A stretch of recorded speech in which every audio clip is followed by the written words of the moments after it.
আসসালামু আলাইকুম রহমতুল্লাহি ওবারাকাতু। আমরা যে পানির ট্যাঙ্কিটা দেখতে পাচ্ছি এটা হচ্ছে জাবরা বানিয়াজুরির জাবরা গ্রামের খানপুর এলাকায় অবস্থিত। এটা নতুন করা হয়েছে এলাকার মানুষের সুস্বাদু পানির জন্য, আয়রন থেকে মুক্ত হওয়ার জন্য। তো এই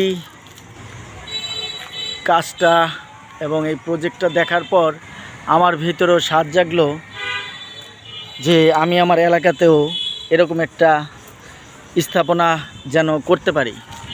তো এটা কিভাবে সম্ভব?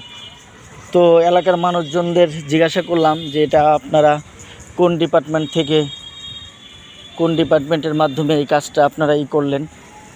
তো যতটুকু জানতে পারছি